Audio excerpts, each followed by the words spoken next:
Asdrúbal Guerra. Después de adelantar una indagación preliminar, la Sala de Instrucción de la Corte Suprema de Justicia abrió un proceso penal y llamó a indagatoria al senador Julián Bedoya por su presunta participación en el delito de falsedad, al obtener de manera fraudulenta su título de abogado. En los próximos días, el magistrado instructor César Reyes fijará la fecha para la diligencia en la cual el senador entregará su versión y las pruebas que justificarían la manera como obtuvo su título profesional. Tal como lo reveló Blue Radio en días pasados, el Consejo de la Facultad de Derecho de la Universidad de Medellín anuló los exámenes y convalidaciones express que presentó el senador para obtener el título en Derecho el pasado 1 de marzo de 2019. También se expidió una segunda resolución en la que se sancionó a los integrantes de la universidad que participaron en el proceso durante el cual fueron jurados, porque asegura la universidad que el proceso habría sido irregular. Aunque el título ya fue aprobado por el Ministerio de Educación, la Universidad de Medellín aseguró que no se cumplieron los requisitos del plan de formación y deberá anularse el título de abogado. Actualmente cursa en el Consejo de Estado un recurso para determinar si esta decisión se mantiene o no. La noticia deportiva. La noticia deportiva, la división mayor del fútbol profesional colombiano ha dado a conocer los horarios y días de los partidos de cuartos de final del fútbol profesional colombiano. Sábado 24 de abril, 3:30 de la tarde, Estadio Pascual Guerrero América ante Millonarios. Domingo 25 de abril a las 3:30 en el Estadio Metropolitano, Junior ante Independiente Santa Fe. Ese mismo día a las 5:40 en el Manuel Murillo Toro Deportes Tolima ante el Deportivo Cali, y a las 8 de la noche del domingo 25 en el Estadio de Techo, Equidad ante Atlético Nacional. Los partidos de vuelta se disputarán entre el 1 y 2 de mayo.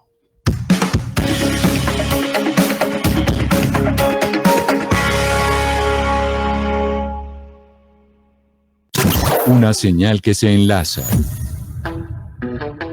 Regiones conectadas a través de un dial. A partir de este momento, Óscar Montes, Ana Cristina Restrepo, Hugo Mario Palomar, Valeria Santos, Gonzalo Lázari y Camila Zuluaga analizan y debaten el tema del día. El tema del día. Colombia está al aire. Son las 12 del día, 16 minutos. A ustedes muchas gracias por seguir conectados con nosotros a esta hora en Mañanas Blue, cuando Colombia está al aire. También un saludo muy especial y gracias a quienes se conectan en Noticias Caracol, ahora el primer canal de noticias de YouTube en Colombia. Nuestro tema de hoy tiene que ver con la Justicia Especial para la Paz, que fue ese sistema judicial que se creó con el proceso de paz, en donde se van a investigar y se van a juzgar pues todos los crímenes que se cometieron dentro del conflicto armado en Colombia. Y hemos decidido, Ana Cristina, hacer una pregunta hoy de si llegó la hora de la mano dura de la Justicia Especial para la Paz. Y yo le pregunto a usted, ¿por qué hacemos esa pregunta? ¿Por qué nos preguntamos si llegó la hora de que la JEP pues le ponga mano dura a quienes están en esa Justicia Especial? Camila, llevan más de 3 años en la JEP y el corte de cuentas a 2020 eran de 35.000 decisiones adoptadas y sometidos más de 12.000 personas de FARC y el Ejército y 308.000 personas acreditadas. Pero hay una serie de casos que le hacen pensar a la gente, bueno, ¿cuándo se va a empezar a quitar beneficios a las personas que se acojan a esa justicia?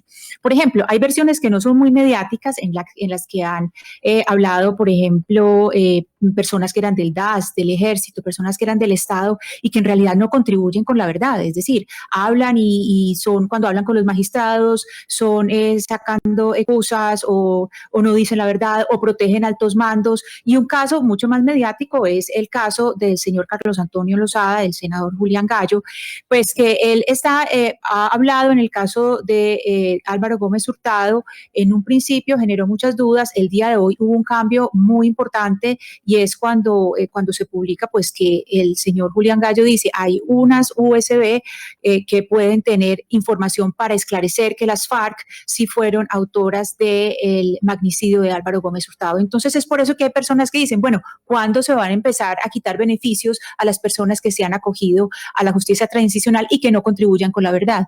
Que además, Valeria, era una de las críticas que tenían aquellos que no estaban de acuerdo con el proceso de paz en su momento y que planteaban que básicamente la Justicia Especial para la Paz estaba hecha para que quienes estuvieran dentro de ella pudieran mentir y mentir y mentir sin ningún tipo de consecuencia al final.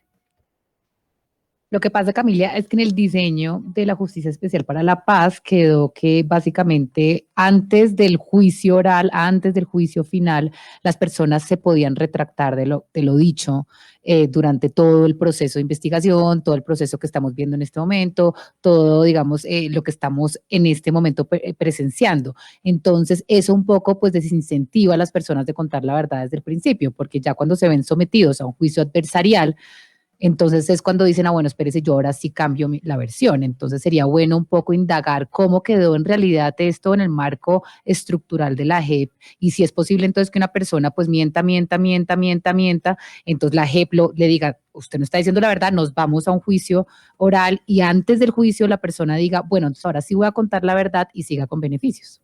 Pues entonces permítame saludar a Eduardo Cifuentes, el profesor Cifuentes, presidente de la Justicia Especial para la Paz. Doctor Cifuentes, bienvenido a Mañanas Blue, gracias por acompañarnos el día de hoy.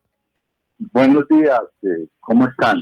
Pues profesor Cifuentes, estábamos haciendo una introducción precisamente sobre si será momento de ponerle mano dura en la JEP a quienes pues no estén aportando las pruebas, a quienes no estén aportando la información y no estén diciendo la verdad. Y ahí creo que usted nos puede ayudar un poco con el diseño institucional. ¿Qué pasa con la gente que no dice la verdad dentro de los procesos y que está en la Justicia Especial para la Paz? ¿Cuáles son las consecuencias si usted durante todo un proceso miente, no dice, no dice la verdad en la investigación? Pues una condición importante, de fondo esencial para cualquier compareciente que ingresa a la JEP es ofrecer verdad exhaustiva, sobre todo cuando recibe beneficios. El solo acceso a la Jurisdicción Especial para la Paz implica ya un beneficio. Por consiguiente, las salas de justicia y las secciones del tribunal, desde el principio, a partir precisamente del ingreso de los beneficios temporales o provisionales que se otorguen, adquieren una competencia para gestionar y supervisar el régimen de condicionalidad, que son las obligaciones. Si persiste, naturalmente, un compareciente se inicia un incidente de incumplimiento. Ese incidente de cumplimiento puede también significar la pérdida de cualquier beneficio y eventualmente la exclusión misma de la jurisdicción. La JEP es muy estricta en esta materia. La JEP indica, establece y ordena siempre un comportamiento leal y veraz. Cuando no lo encuentra así, se inicia de oficio un incidente de incumplimiento que, repito, eventualmente podría llegar o al retiro de los beneficios, a su reducción o eventualmente a la misma exclusión. Pero entonces, doctor Cifuentes, ahí le pregunto yo sobre las críticas que hacían aquellos que en su momento no estaban de acuerdo con el proceso. Y es, no necesariamente el hecho de que usted mienta dentro de un proceso significa que a usted lo van a expulsar de la Jurisdicción Especial para la Paz. Puede que le quiten los beneficios, pero no necesariamente significa que a usted lo trasladen a la justicia ordinaria.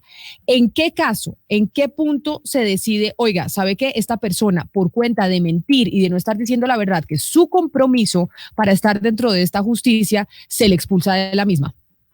Pero por el contrario, la jurisdicción supone un nuevo paradigma. Usted sabe muy bien que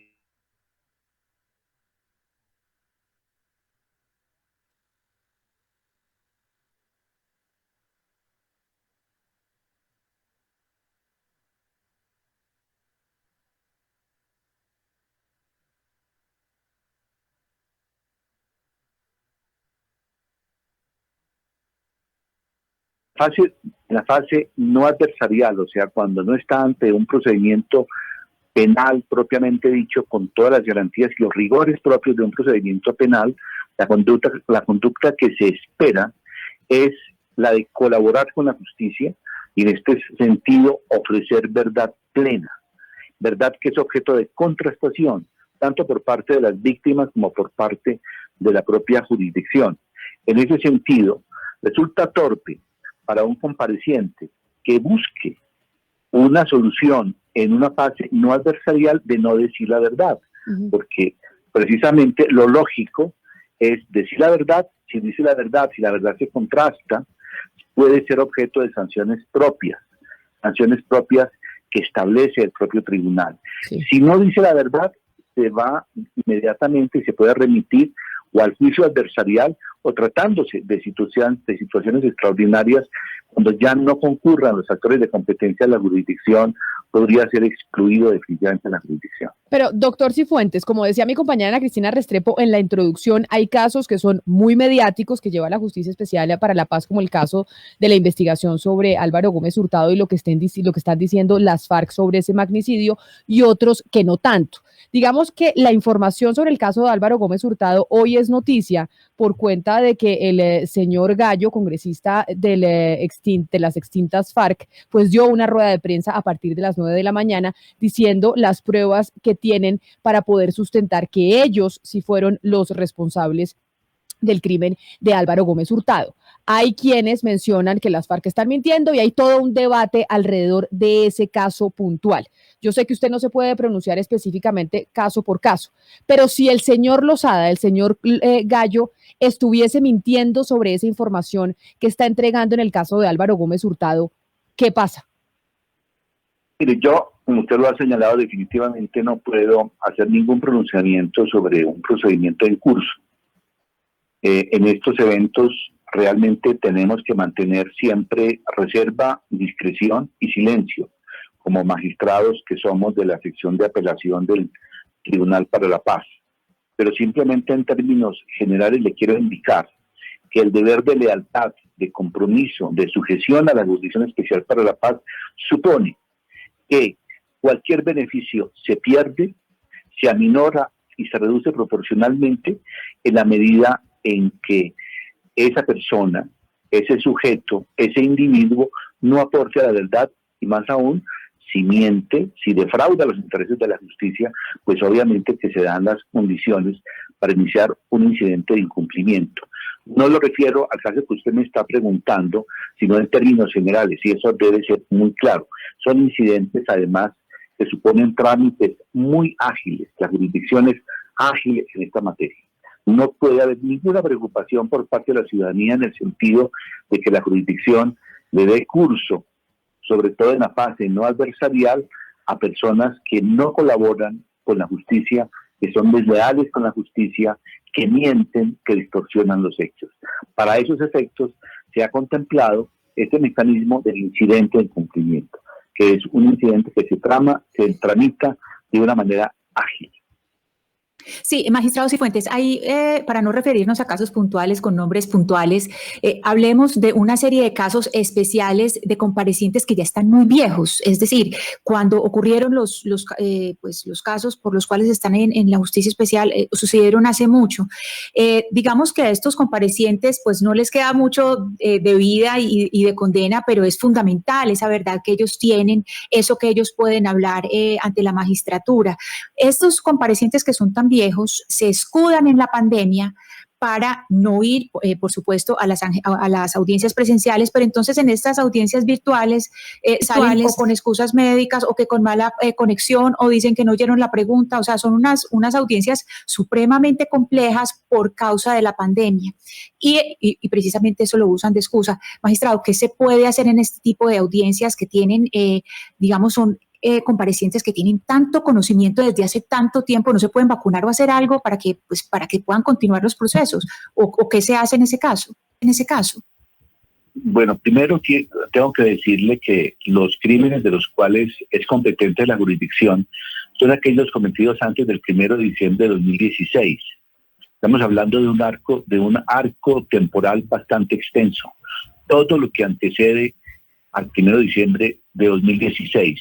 De otro lado, independientemente de la edad de los comparecientes o de sus situaciones, la jurisdicción tiene un sistema de justicia digital tal vez el más moderno en Colombia y en América Latina.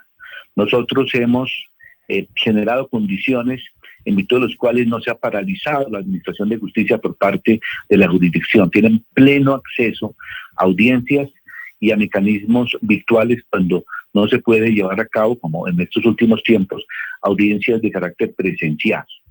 En ese sentido, no creo que se haya presentado un problema, un obstáculo grande en la jurisdicción. Además, los macrocasos están avanzando de una manera sostenida. Si por cualquier razón se suspende una audiencia, esas audiencias se han reanudado. Y de todas maneras, la jurisdicción está en muchos macrocasos ya prácticamente a puertas de dictar nuevos autos de determinación de hechos y conductas. No podemos nosotros, simplemente con base en casos aislados, generar premisas de incumplimiento de los propios comparecientes o de situaciones graves que se presenten en la jurisdicción. Muchas veces es posible que se hayan presentado situaciones que ya son realmente imposibles de sortear como enfermos, personas que ya están definitivamente enfermas o contagiadas, y en cuyo caso, pues como en cualquier jurisdicción hay excusas válidas para no asistir. Pero en términos generales quiero decirle que los procedimientos avanzan regularmente, que no es la JEP una jurisdicción que haya efectivamente sido bloqueada por la pandemia, por el contrario, opera muy bien en estas condiciones. Pero mire, profesor Cifuentes, un poco para entender, porque usted dice que mentir tiene consecuencias y digamos que desde el aporte a la verdad se gradúa la pena. En la medida en que una persona, por ejemplo, comparece en esa etapa no adversarial, como usted nos ha explicado, y dice mentiras, y entonces la JEP dice no, lo que usted está diciendo no lo podemos contrastar con la verdad, nos vamos a una etapa adversarial, a juicio. ¿Esa persona en el momento que se va a juicio pierde el beneficio de sanciones propias, o si antes del juicio puede decir la persona, no, bueno, ahora sí voy a aportar verdad y arrepentirse después de entrar al juicio? Es decir, ¿solamente mentir una vez ya hace que la persona pierda sanciones propias? Pues, digamos, depende de la verdad que ha ocultado, pero tenga presente esto para que los colombianos y las colombianas entiendan este giro radical de la justicia transicional. Usted tiene, conforme a la Constitución, el derecho de la no autoincriminación ante la justicia. Y esa es una garantía preciosa. No autoincriminación, ni tampoco la posibilidad de comprometer a su familia inmediata. Esa es una garantía preciosa. En el caso de la Jurisdicción Especial para la Paz, esta fase no adversarial, por el contrario, supone que usted, si es de un delito, usted tiene el deber de aportar y por consiguiente deja de lado voluntaria y libremente ese privilegio, ese derecho de la no autoincriminación. Este es un paso importante, radical, que se da en Colombia. Ya es luego la contrastación, la confrontación lo que va a determinar si esa persona ha actuado de manera ejemplar, aportando verdad. El aporte de verdad es la primera reparación de las víctimas.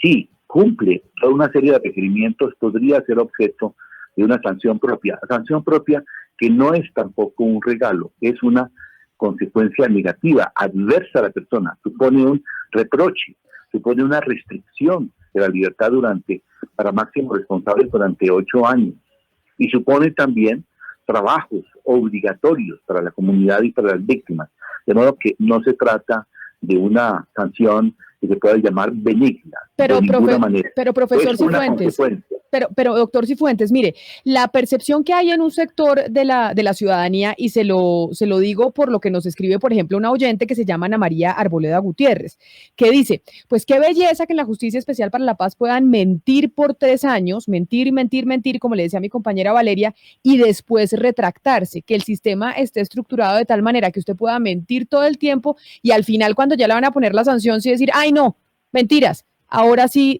aporto realmente cuál fue la realidad de los hechos.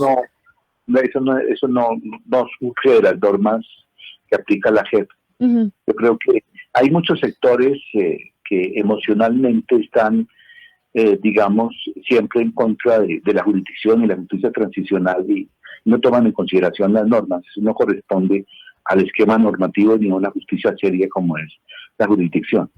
Yo creo que afortunadamente, en su gran número, la jurisdicción está muy bien soportada por la ciudadanía y por amplios sectores de la ciudadanía. El hecho de que algún sector no apoye la JEP y desfigure lo que es normativa de la JEP no tiene que llevar a ustedes a entender que esas premisas son ciertas. O sea, doctor Cifuentes, eso no es factible. O sea, entiendo que el diseño institucional de la Justicia Especial para la Paz no se hizo para que eso sucediera, pero no es factible que quien esté dentro de un proceso en la JEP, pues diga mentiras y diga mentiras, y cuando ya vea que no puede mentir más, porque si no se viene la sanción, ahí sí decir la verdad al final después de 3, 4, 5 años. La jurisdicción no es una opereta, eso es una opereta lo que se está señalando por parte de la distinguida ciudadana.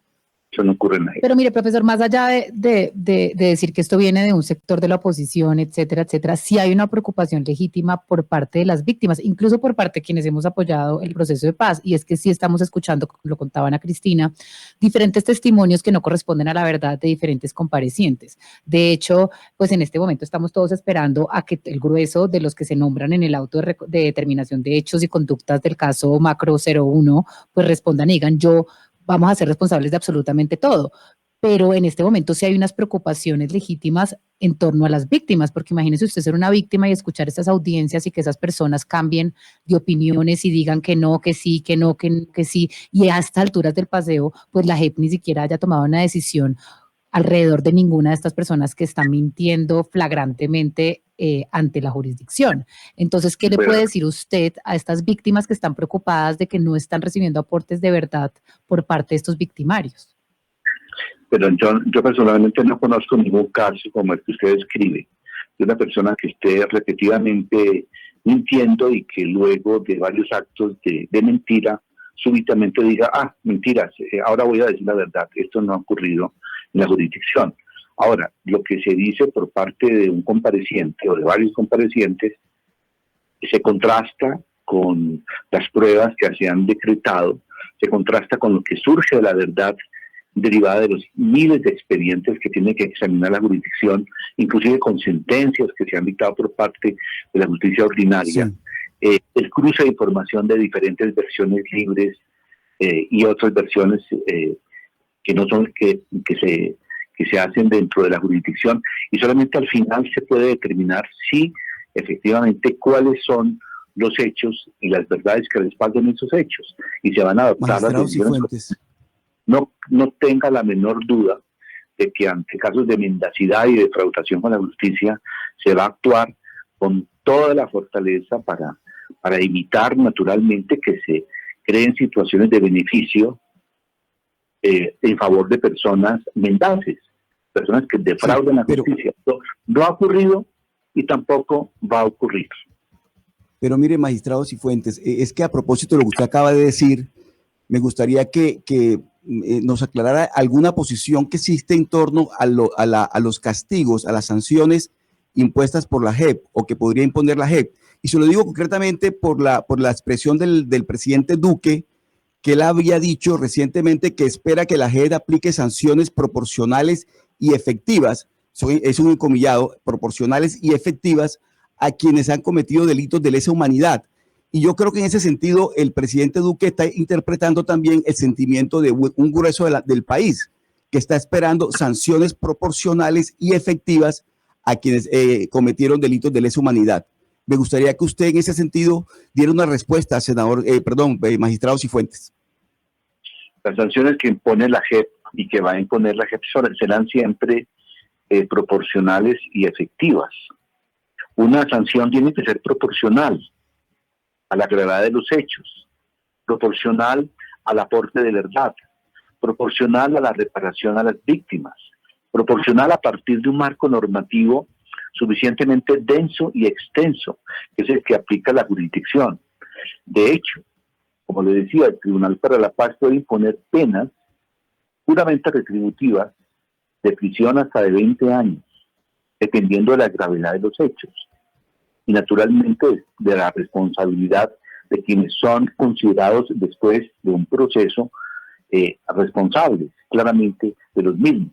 Y también cuando se aplica la sanción propia en un régimen no adversarial, se está aplicando una consecuencia negativa a la persona, se le está haciendo un reproche por un crimen que se ha cometido, e igualmente se hace a partir de la culpabilidad que se haya demostrado, aplicando pruebas y garantizando el debido proceso.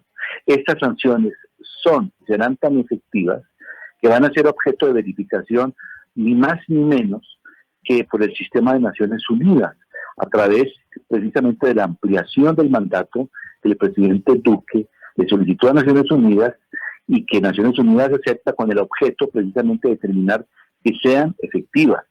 Se trata de trabajos, de obras, de contenido reparador, que tienen que ver precisamente con este aspecto de justicia restaurativa que durante 8 años los máximos responsables tienen que llevar a cabo, e igualmente en condiciones de restricción de su propia libertad.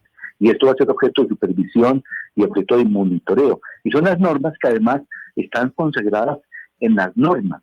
La Jurisdicción Especial para la Paz no se va a inventar ninguna norma, como no lo puede hacer ningún juez.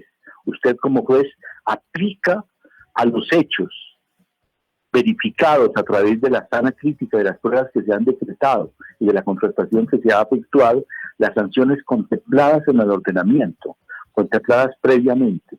Esas normas y esas sanciones están en la Constitución, están en las normas que aplica la JEP y están en las sentencias de la Corte Constitucional que examinaron la constitucionalidad desde los actos legislativos hasta las últimas disposiciones que efectivamente tiene que aplicar y proyectar en sus sentencias la Jurisdicción Especial para la Paz. Magistrado, regresemos un poco a este aporte de verdad, a la importancia de aportar verdad, es decir, a mentir o estar en una situación en que las fuentes, en que los comparecientes llegan y son protegiendo, digamos, altos mandos, por ejemplo. Le quiero hacer 2 preguntas. Hay uno, ¿por qué todas las audiencias no son públicas? ¿Por qué hay audiencias que no son públicas? Y segundo, estas personas que están en algunas de estas audiencias, pues uno se da cuenta que hay una dificultad. Es que yo en ningún momento le estoy diciendo que unas personas dicen que mintieron y después dicen, no, mentiras, yo digo la verdad. No, sino que uno se da cuenta de la dificultad de los mismos magistrados dentro del proceso de pregunta, de tratar de decirle, mire, usted está mintiendo, usted está ocultando. Uno se da cuenta de la dificultad de ellos para poder contrastar esos testimonios, porque por supuesto no solamente es contraste de testimonios, sino de información, y que hay esa dificultad para que suelten la verdad. Entonces uno dice, ¿hasta cuándo o en qué momento se decide esta persona queda por fuera de los beneficios?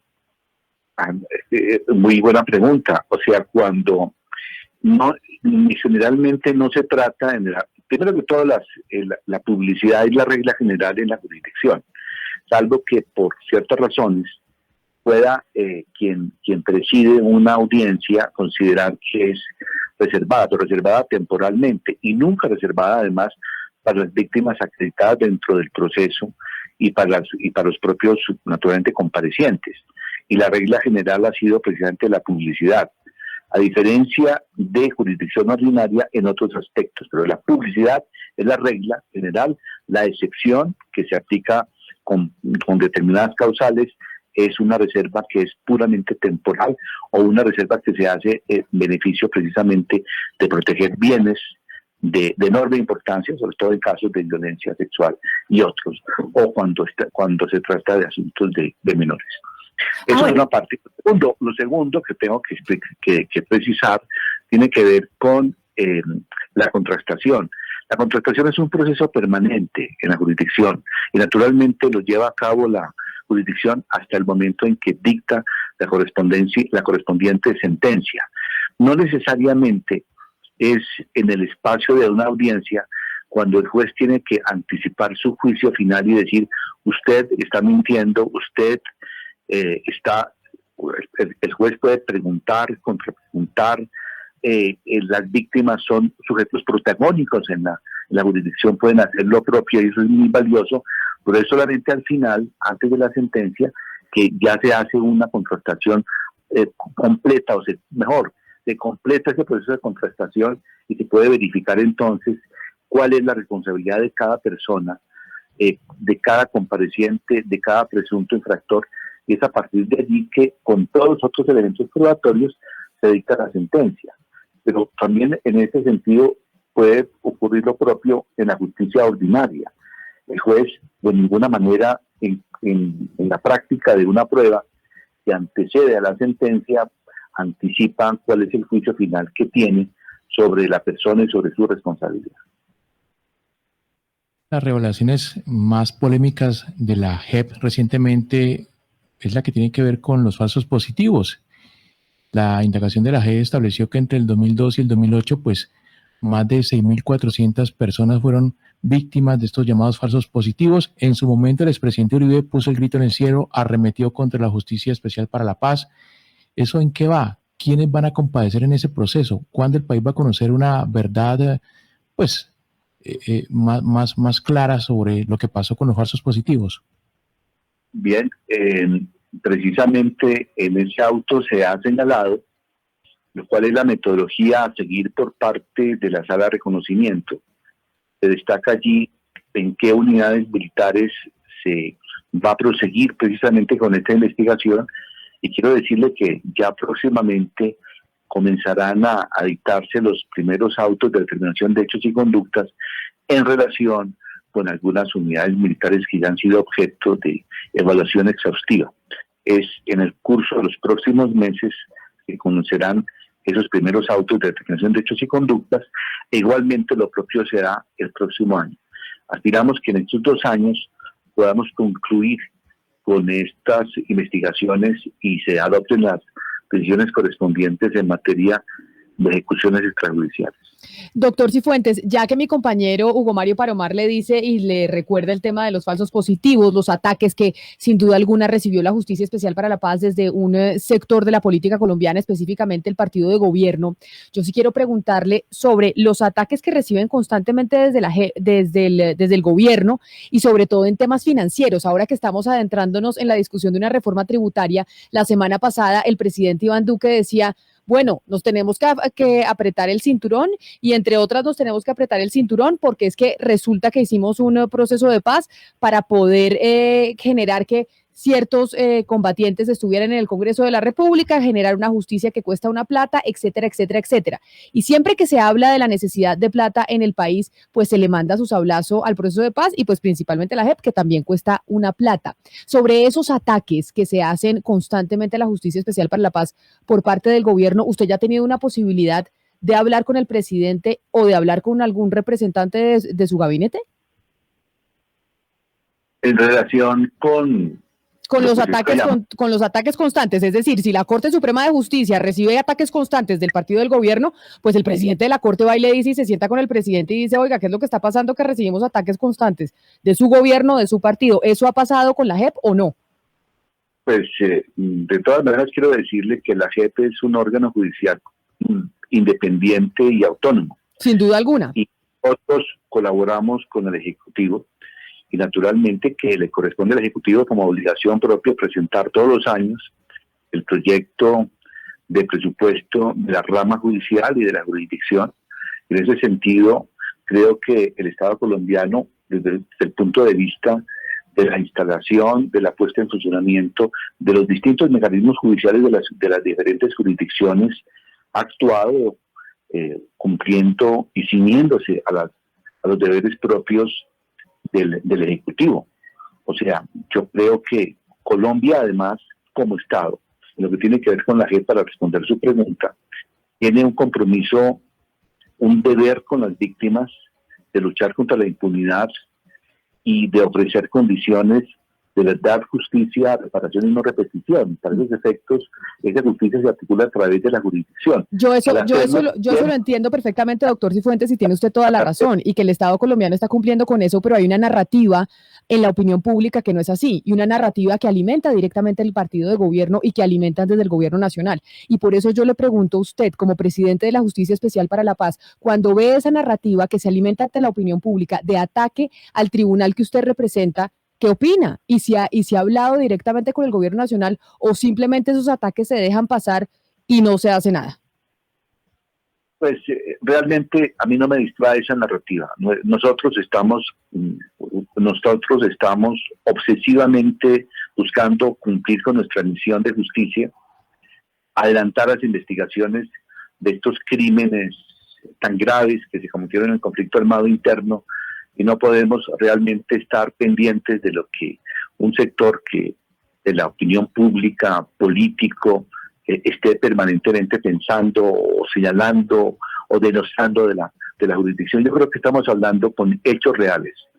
Los jueces se pronuncian a través de sus decisiones. Nosotros estamos comprometidos con las víctimas y con la comunidad internacional. Esta obligación de investigar, juzgar y sancionar estos crímenes de lesa humanidad y crímenes de guerra es también un compromiso que se deriva de tratados internacionales, independientemente de que un sector político piense lo contrario o quiera lo contrario. Estamos avanzando. Sabemos que se presentan críticas en una sociedad democrática, es apenas normal que algunos sectores critiquen y que critiquen sobre bases, digamos, erróneas, pues es un problema de ellas. Nosotros estamos actuando conforme a la Constitución y conforme a las normas, y eso es lo que realmente satisface nuestras exigencias éticas. Lo demás realmente es una anécdota efímera de la historia. Pero mire, profesor, lo cierto es que el país está ansioso ya por decisiones trascendentales por parte de la JEP, por ver, digamos, estos procesos avanzar. El más avanzado es el caso 01 por secuestro. Tengo unas preguntas, son 3 preguntas. ¿Cuándo va a ser la audiencia de reconocimiento de responsabilidad por este macrocaso 01? ¿Qué pasa o qué pasaría si pues las personas que se mencionan en este auto de reconocimiento de responsabilidad no aceptan los cargos? ¿Y qué pasa si sí los aceptan? ¿Cuándo se interpondrían estas primeras sanciones propias? Pues próximamente ya está por vencerse el término de respuesta de este auto de determinación de hechos y conductas, con el cual pues concluyó una primera etapa de investigación de más de 2 años y medio, muy compleja, en un tiempo récord. La Jurisdicción Especial para la Paz en este auto ha determinado hechos que tienen que ver con crímenes de sistema, y esperamos que en ese término pues se dé respuesta por parte de quienes son objeto de esa imputación. A partir de eso, de aceptación plena o no plena, ya le corresponderá a la sala de reconocimiento determinar en qué momento tendrá que llevar a cabo una audiencia, si ella considera que hay reconocimiento.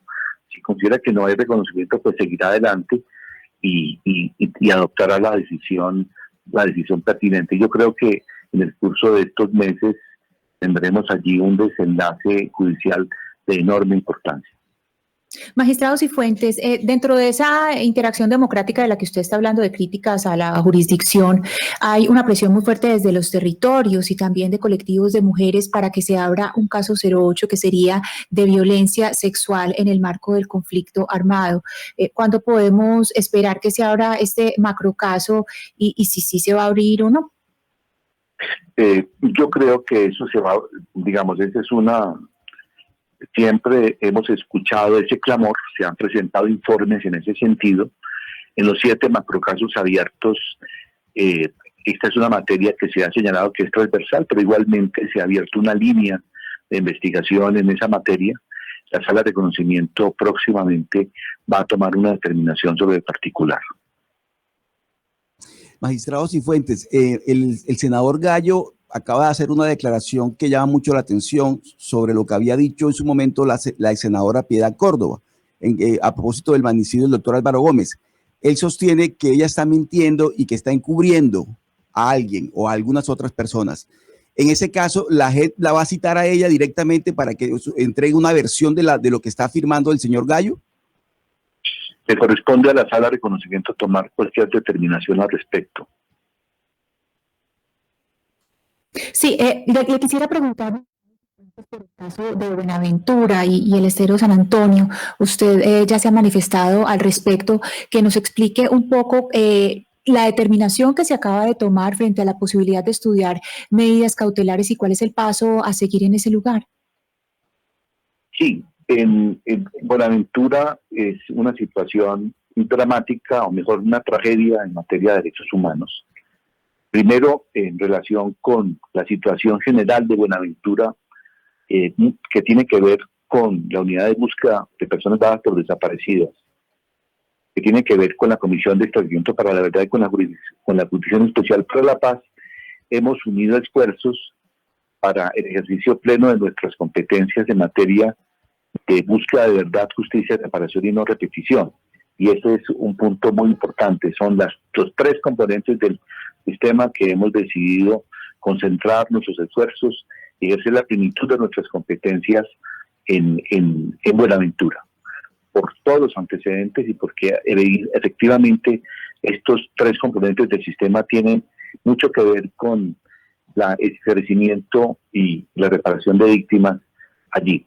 Ahora, en relación con la búsqueda de personas desaparecidas, la unidad de búsqueda ha puesto en marcha una actuación muy importante que estamos apoyando, y el tribunal, en una de sus secciones, ha abocado conocimiento para determinar si cabe dictar medidas cautelares de protección en lo que tiene que ver con espacios en los que resulta necesario hacer averiguaciones sobre desaparición. Todavía no se adopta una decisión de fondo en materia de medidas cautelares, de modo que tengo que inhibirme de hacer cualquier pronunciamiento sobre el particular, porque es una decisión autónoma de esa sección. Pero en términos generales quiero señalar que el interés en Buenaventura no se reduce únicamente a este tema de la desaparición y de las medidas cautelares, sino también de las investigaciones con enfoque territorial que tienen que ver con zona urbana, con la zona rural, con la protección de comunidades de afrodescendientes, sí, comunidades étnicas. Tiene que ver con muchos crímenes que se cometieron en el pasado y que al mismo tiempo se siguen cometiendo en el presente. Vamos a tener en consideración la aplicación de sanciones propias. En ese sentido, tenemos que concertar con diferentes autoridades nacionales, departamentales y municipales tipos de sanciones propias, trabajos de contenido reparador en Buenaventura. Realmente Buenaventura es una tragedia humanitaria. Sí. El proceso de paz tiene que implementarse de una manera mucho más intensa en aquellas zonas del país y frente a esos grupos poblacionales que sufrieron el mayor impacto en el conflicto, y Buenaventura y la población de Buenaventura realmente ha sido victimizada repetidamente. Magistrado, pero ¿qué evidencias hay de que allí en el estero San Antonio pueden existir cuerpos de personas desaparecidas desde hace 20 años, algunas de ellas desmembradas en las llamadas casas de pique? ¿Qué evidencias llevaron allí al grupo de búsqueda de la JEP? Los informes que se han presentado se orientan en ese sentido. Las evidencias que se presentan y las solicitudes que está estudiando el Tribunal para la Paz a través de la sección para casos sin reconocimiento igualmente está examinando todos esos elementos, y como le digo, yo no puedo pronunciarme sobre esa materia en este momento. Pues es el doctor Eduardo Cifuentes, el presidente de la Justicia Especial para la Paz. Desde hace rato queríamos hablar con usted, doctor Cifuentes, sobre todos estos temas de la JEP, que sin duda alguna, como usted dice, es un ente independiente del Ejecutivo, pero además un órgano importante para conocer la verdad de lo que pasó durante todo el conflicto armado en Colombia, y por eso nos parecía importante poder contar con estos minutos para poder hacerle diferentes preguntas. Le agradezco enormemente que nos haya atendido el día de hoy aquí en Mañanas Blue. Muchas gracias. Hasta luego, que esté muy bien. Es el profesor Eduardo Cifuentes, le decimos profesor porque fue decano de la Facultad de Derecho de la Universidad de los Andes, pero hoy es el presidente de la Justicia Especial para la Paz, Ana Cristina, que evidentemente si hay sectores que están diciendo, bueno, ¿y cuándo entonces frente a las personas que están, como se dice coloquialmente, pues mamando gallo dentro de la JEP, pues los van a poner en cintura dentro de ese tribunal? Claro, Camila, lo que pasa es que cuando uno se pone a mirar por lo menos las audiencias que son públicas, que son muchas, uno se pone a mirar la dificultad que tienen los magistrados con algunos comparecientes que insisten en encubrir información, que se quedan en un mismo punto sin soltar, y sobre todo, Camila de oyentes, lo que hacen es encubrir a los altos mandos. Entonces, esa es la necesidad de verdad tan grande, porque es que lo que busca tanto la JEP como la Comisión de la Verdad, la JEP sí tiene, pues, tiene las propiedades judiciales, la Comisión de la Verdad no, pero lo que buscan es ascender hasta mirar quiénes son los verdaderos responsables. Y cuando empiezan estas dificultades en una audiencia de que no se delata, llega a un punto de la estructura de mando en que no se sube, es una dificultad, y uno se da cuenta que hay comparecientes que se quedan ahí, y que los magistrados, claro, por contraste, es que se dan cuenta que esa persona o está encubriendo o está mintiendo. Es que el problema, Camila y Ana Cristina, es que básicamente para que la JEP concluya que alguien mintió o no aportó verdad suficiente, pues tiene que llegar a la parte adversarial y tiene que vencer a esa persona en juicio. Por eso es que hay mucha preocupación sobre lo que ocurra durante el proceso, porque puede haber muchas mentiras o encubrimientos, como estaba diciendo Ana Cristina, que terminen por revictimizar a las víctimas que están escuchando.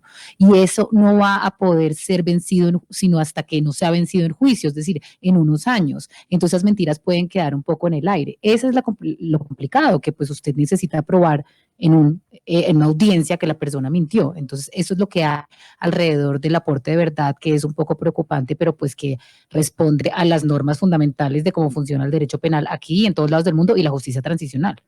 Y como decía el doctor Cifuentes, se vienen decisiones importantes sobre el tema de secuestro, que usted le preguntaba sobre el macrocraso del secuestro, y también lo que decía Ana Cristina sobre el tema de abuso sexual. Y además estamos a la espera de lo que pasó hoy con Lozada, el señor Gallo, congresista del partido FARC o el Partido de la Rosa, del Partido de los Comunes, sobre el caso de Álvaro Gómez Hurtado, que sin duda alguna es hoy el caso más mediático que tiene la JEP y que faltan muchas cosas por saber. Son las 12 del día, 59 minutos. Así llegamos nosotros al final de esta entrevista con el profesor Eduardo Cifuentes, presidente de la Justicia Especial para la Paz, aquí en Mañanas Blue cuando Colombia está al aire. Nos vamos, pero nos encontramos de nuevo mañana a la misma hora. Ya llegan nuestros compañeros de Meridiano Blue.